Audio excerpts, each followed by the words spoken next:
Okay, quick tour. 2023 Honda GOLDWING.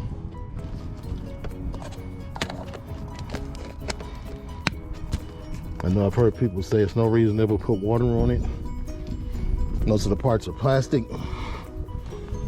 Plexus seems to work really well as far as cleaning up, getting the dust off, getting the water spots off. Pretty impressive. Really nice foot pegs for your passenger.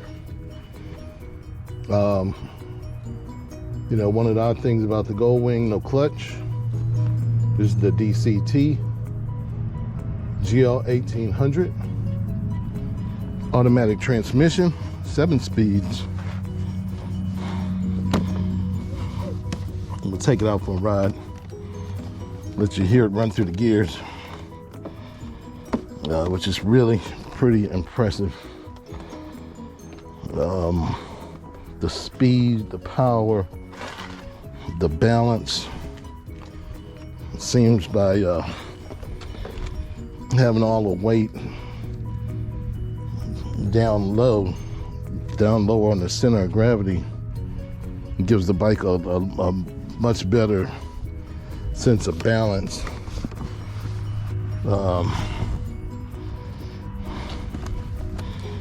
My other bike had a fairing, a big heavy fairing on it, and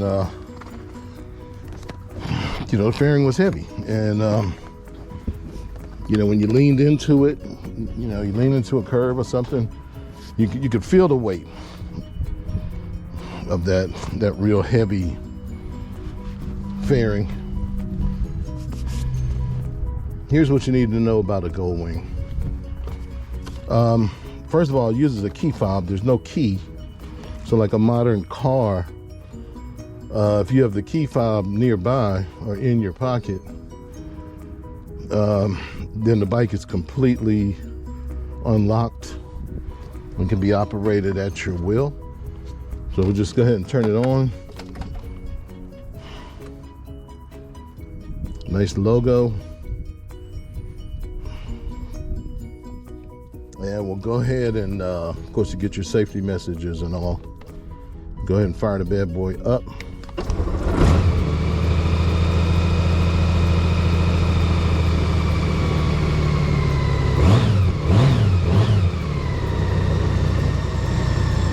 Okay, so a couple of things to know about this bike. Beyond the fact that it's a 7-speed automatic transmission, it also has different drive modes. So tour mode is the most common mode. That's where it starts. You see that it's in tour, it's in neutral, kickstand down. You can preset the preloads for passengers, 1 or 2. Mine is set for 2. You can real easily change the mode.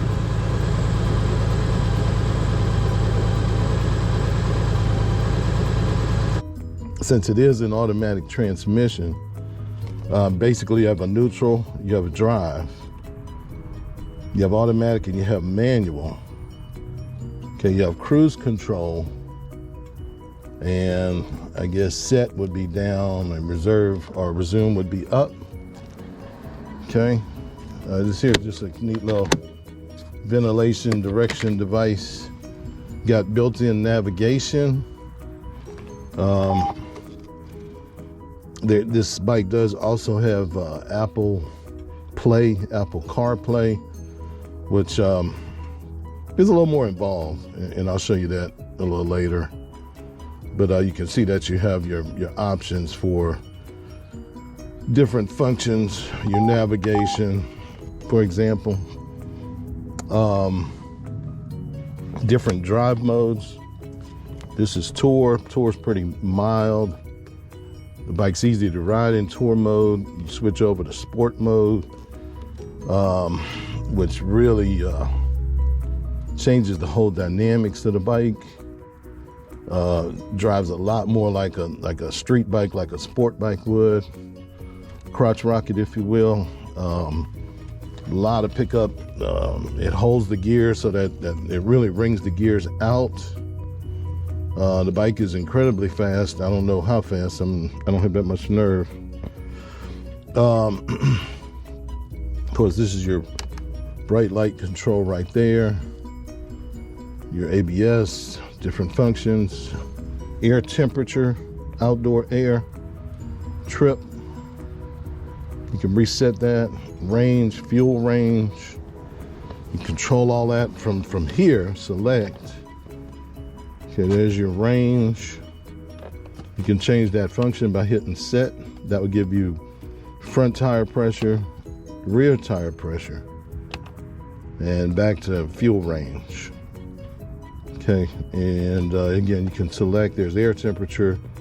That can also function as cruise control, speed set limit or set point, maybe you could say. So there's your outdoor air temperature. Let's see, I'll move back down to trip A and trip B. And let's see, what else can this do? Trip A, trip B, and then total mileage. Okay, so nonetheless, I can reset my trip range or reset my trip by just holding down select. I believe that'll zero it. Oh, I'm sorry, set. There you go. Go to trip B, hold down set, reset it. Okay. Of course, I just printed this nifty little label to remind me of what the tire pressure is, because it's not easily evidentiary on this bike anywhere that I can see that it's printed clearly what the recommended tire pressures are. You also have nifty little reverse gear control and a walk-in speed control. Got a 4-speaker system built in, as well as, of course, your headset control. You got all these nifty little boxes and all. Right here is where you typically where your iPhone would be, or your phone, whatever kind of phone you have. But if you want to use Apple CarPlay, you have to plug it in here. It's not wireless CarPlay, so it's wired, and you plug it in there. Okay. And this right here, fuel tank. In order to open the fuel tank, there's another little auxiliary drawer right here, a door. Mash that in, boom. There's your fuel tank access.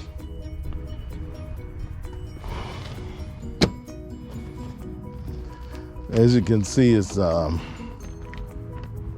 beautiful LED lighting and fog lights. Massive dual front disc brakes.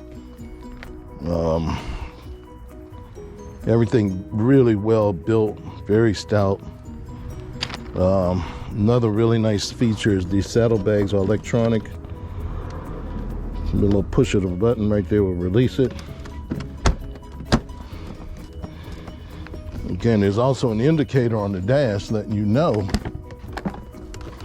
if you pop that trunk open. You can see right there on the dash, it says that the stand is down and the trunk is open. Massive trunk. I got two helmets in here. You know, my big full-faced Quinn Ghost Umbra with the built-in Bluetooth headset and everything built into it. Kind of a lighter weight helmet for when I'm kind of cruising around. Heated back seat, which is super cool. Right there, controls the temperature. Again, you got another electronic saddlebag.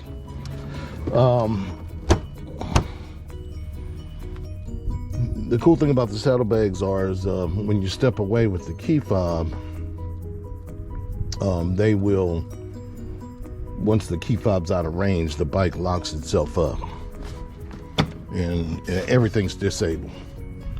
It won't start. You can't unlock the front steering. You have to be within range. Okay. And I guess what I'll do is Let me start it up real quick. It's in neutral.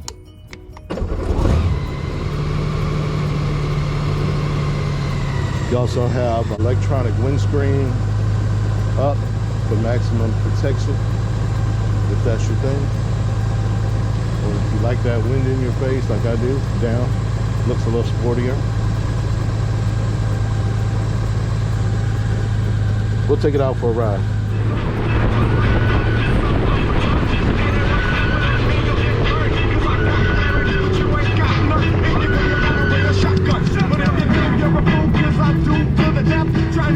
All right, we'll go ahead and put them into sport mode. See what happens. Goodbye. Woo!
What I call the mini dragon, the mini tail of the dragon, in the back of my own neighborhood.